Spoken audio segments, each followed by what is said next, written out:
Hey yo everyone, Andrew here, bringing you another video, and today we're going to be doing something fun, something I was really looking forward to doing, and that was my top 10 favorite comic book artists of all time, or at least as of right now, because that's always subject to change. Some business before we get into the video. First and foremost, a reminder, I am going to be going on vacation starting this Monday. I'm not going to have reception where I'm going, so I won't be posting any videos or any social media stuff for the next 3 weeks. I'm actually looking forward to the detox from technology, but unfortunately that means I won't be able to post anything for you guys for the next 3 weeks. So Patreon, YouTube, TikTok, Instagram, all that stuff, I will be off the grid, and I'll be back at the beginning of September. Now some shameless promotion time. Yay! Last video you saw, I was wearing this shirt and promoting it. This is our newest shirt from my business partner and I's clothing line. We're starting to combine our love for comic books with our love for other stuff. In this case, our love for The Flash, the fastest man alive, with our love for intermittent fasting, which is a dieting / lifestyle choice, which I have used to get healthier and to lose weight, and just it's been fantastic. The shirt is really cool. I love the design. It embodies both aspects of the fasting and of the Flash, and it's comfortable.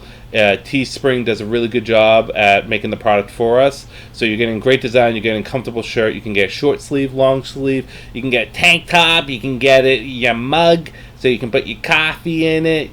Whatever you want to do. And as you can see right here, this sexy beast right here is wearing his tank top. It's really comfortable. I enjoy it, and I've been busting out this shirt at the gym quite a lot lately. So that's my shameless promotion for that, and my shameless promotion for Patreon. As always, hop over to Patreon. I have exclusive videos up there. We're doing our DC movie franchise review right now, where I'm ranking each movie in the animated DC spectrum. Plus, you also get your videos a day earlier, so there's that too. But enough of my shameless promotion, because I'm sure that's not why you guys are here. You guys are here because I have a top 10 list to throw out here. And this was a much harder list than I thought it was going to be, because I know my top 5 pretty easily, right? But figuring out the other 5, there's just such a slew of fantastic artists out there. To narrow it down to 10 is tough, because I could easily replace numbers 9, 10, 8 with 3 other people. I don't know why I did those numbers out of order, but I did. In addition to that, guys, this is all subjective. Art is all subjective. Right? I could say that Picasso is the greatest artist in the world, and if you don't like Picasso, then you're not going to agree with me. That's the great thing about art, right? Any kind of art, whether it be music or film or even video games or art. I mean, you can take anything and rank it and try to break it down and put some kind of scientific method to it, but at the end of the day, it's all subjective. So that's why I'm saying it's my top 10. I'm not saying these are the 10 best, although I would put a bunch of them in that tier of being the best. These are just my favorite. Next is I'm going to be posting quite a bit of art from these people, especially for the higher tier ones. But a lot of it's going to be Batman based. Batman's my favorite superhero. I love him to death, and a lot of my favorite art is dictated on how well people can draw Batman and his universe. There are some outliers here. There are going to be some people that focus more on, say, Superman, or even some Marvel stuff, or whatever the case may be. But at the end of the day, you're going to see a lot of bats. So if you like that pointy-eared bastard, then you're going to be happy. But I just wanted to give you a heads up, because it's going to happen. So with that being said, this is going to be a list of 10. And we might as well jump into it and talk about number 10 right now and get the ball rolling. So, number 10. So, of course, Todd McFarlane makes it on this list. And I will admit, out of all the people on this list, my exposure to Todd is probably the least. But I still have had a decent amount of exposure, enough that I would put him on my top 10 favorite comic book artist list. And what I like about Todd is his over-the-top bombasticness when it comes down to doing art. How panels jump out at you, or how Spider-Man's web shoots at you, or the Batman's cape, as you can see here, is just massive. It's really great stuff of the 90s that has aged well in his hands.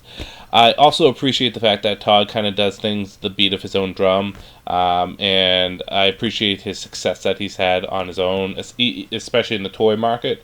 But really, is his stuff as an artist that is his best stuff. And I do plan sometime in the future, maybe in the next year or so, I'm going to start getting into Spawn and reading it. I've had a bit of exposure to Spawn when I was younger, but I was too young to really appreciate it because it's a mature comic. I think, like 10 years old. But I am looking forward to getting to Spawn, and Todd McFarlane deserves his spot on this list. So, yeah, that's number 10. On to number 9. Joelle Jones is kind of a newcomer on the list, but her impact on comic book artistry and what she's done in the Batman universe, but also for Catwoman, cannot be understated. And she has done a really good job at creating and changing and making nice changes while at the same time presenting characters in such an elegant kind of way.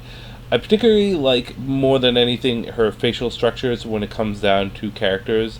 Her ability to draw characters with vastly different facial features, at the same time having a distinctive art style to her own. A lot of times when you get artists, a lot of times all their females look the same, all their males look the same. But here, she does a really good job at kind of getting a different look for each character, which I really appreciate. I think the line work is also beautiful, and it's implemented really nicely with each character. And of course, I'm talking a lot about with her Catwoman work and her Catwoman run because that's really, I think, where she's made the most impact. But of course, with Batman and Wonder Woman and other characters, they all look good too. What I also like is there's a certain weight to each character, and I don't know how to express it other than, like, if you look at characters' hair, or if you look at their clothing, or how they're presented, there's a certain weight, a certain gravity to it. That's the only way I can describe it, but it really kind of adds that elegantness that comes with it. And I also like the dynamic poses she can do with characters. So, again, relative newcomer, it chatted a lot of people for the number 9 spot, but she does fantastic work, and I recommend you check her out. So Clayman is a relatively new individual to my palette, my tastes, but he's done a really good job at making an immediate impact. And what I love about him is 2 things in particular. Number 1, let's get this out of the way. All his characters are super sexy and super hot. He does a really good job at making characters look just amazing. Batman is ripped and jacked and cut. Catwoman is, sexy and vivacious, for lack of a better term. All the characters look gorgeous. And in particular, I mean, the Batman issue number 79, the recovery issue where him and Catwoman spend the whole day just chilling at a resort and, working out together and doing all that stuff. I mean, this is an image from it. It's a super sexy image of them about to go and get, put the Batmobile in the cat cave. But, like, it's really gorgeous art. It really is. All his characters are super sexy. The other thing I like about his art is he's really good at slice of life. Like, just a day in the life of a character. I think he does such a fantastic job at making these characters feel human and real and down to earth, whether it's in that double date issue for Batman and Superman that we got with Lois Lane and Catwoman, or if it's something like Heroes in Crisis. I mean, I know Heroes in Crisis is a very decisive and, it's split down the middle with fans, but you can't deny how good the art is and how the art set the tone for everything that happened in that book. And similar to past entries on my list, he does a really good job at defining each character and giving each character their own look without the characters looking exactly the same. In particular, the thing that is the creepiest I've seen is he's done probably one of the best Jokers in years. Look at this. This is the stuff of nightmares. But on a whole, Clayman, fantastic work. Really has jumped up on the list of my favorite artists of all time.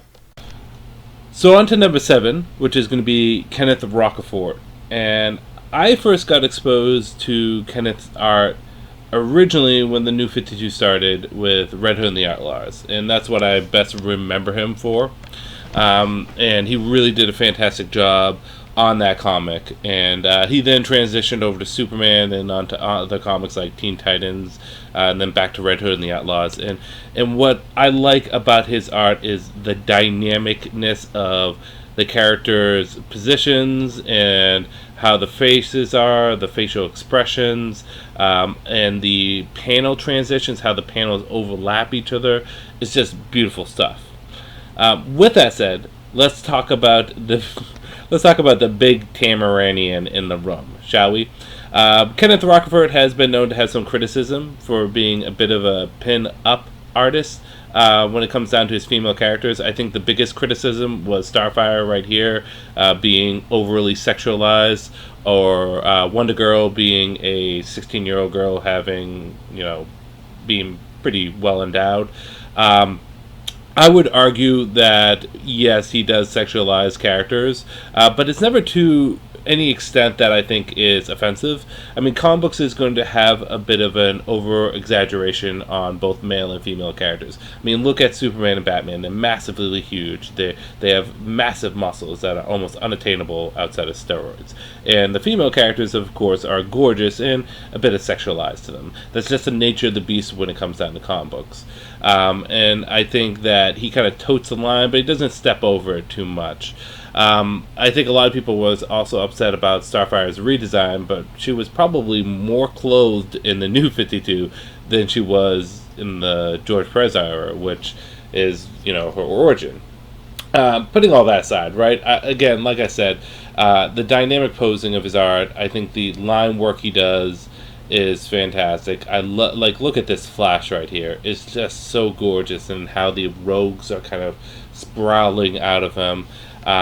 He's really a very underrated artist. I would love to see more of him. Right now he's doing, I think, mostly just DC, little independents, but gorgeous stuff. Gorgeous stuff. So if you haven't given it a chance for Kenneth Rocafort, you should, because it's a gem in the rough.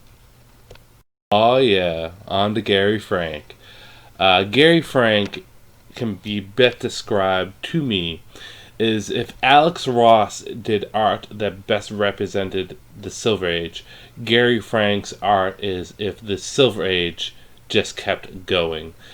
His interpretation of Superman is one of my favorite. Probably because it has quite a bit of Christopher Reeves in its DNA, but it almost looks like a really realistic, modernized Silver Age look for all the characters. Such dynamic posing for all the characters, the facial structures, there's a lot of detail put in the faces, which I appreciate a lot. But when it comes down to Superman, I mean, he's one of my go-to. Just look at this right here. If that doesn't scream Christopher Reeves, I don't know.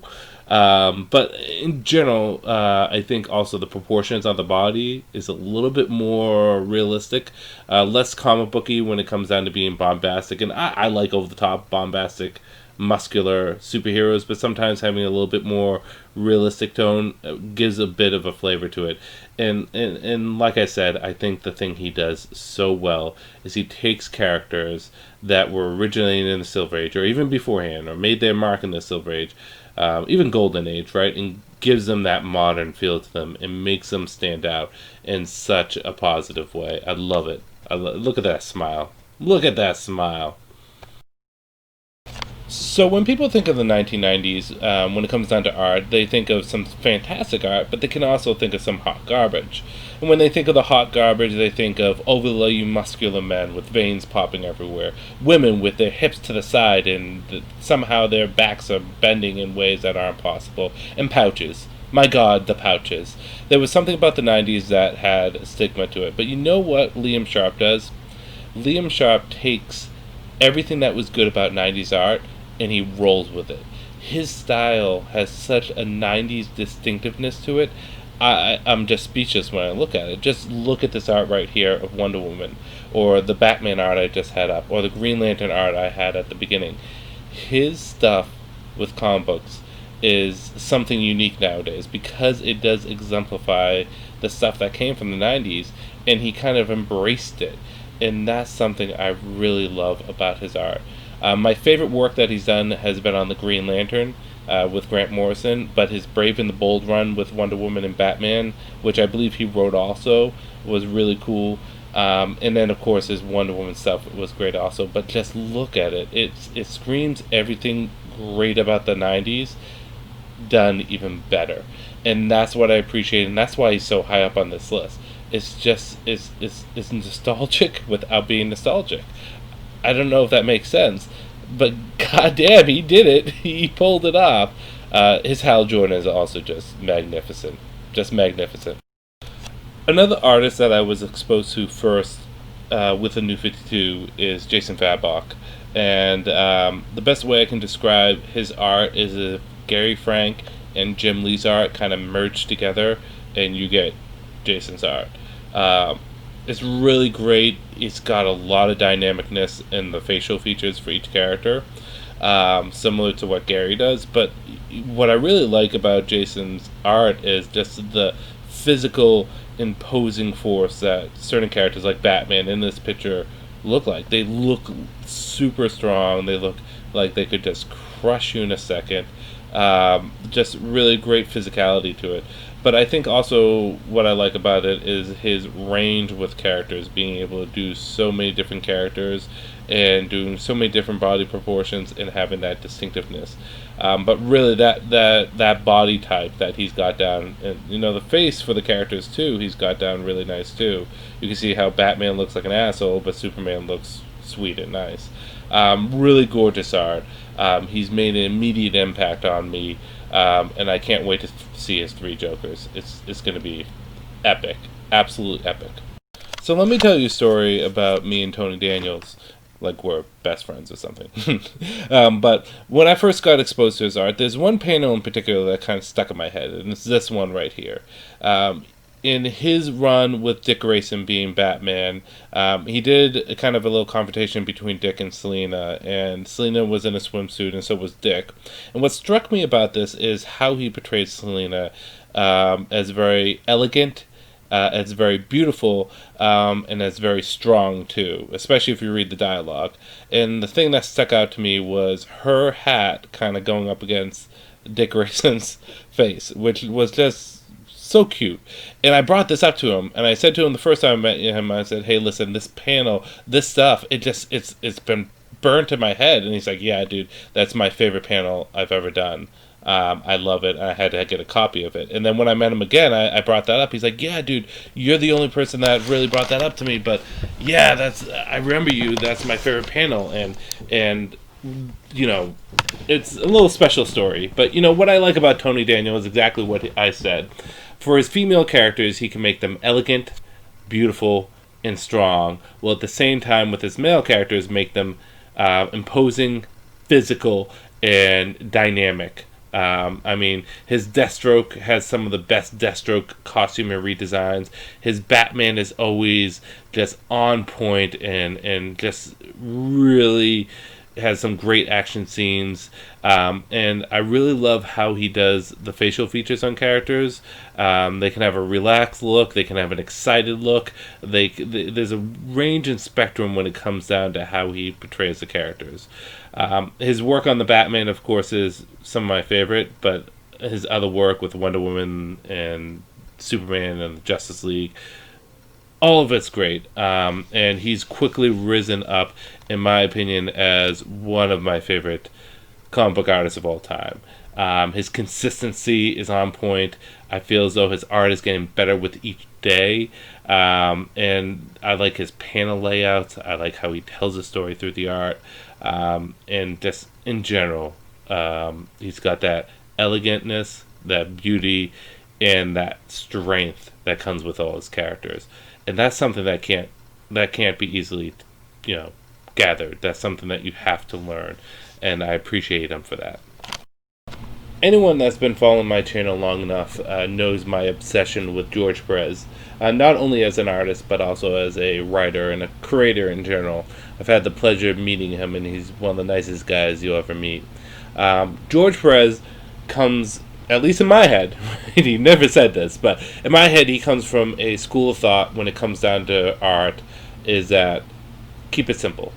There's not too much lines. There's not over an amount of detail.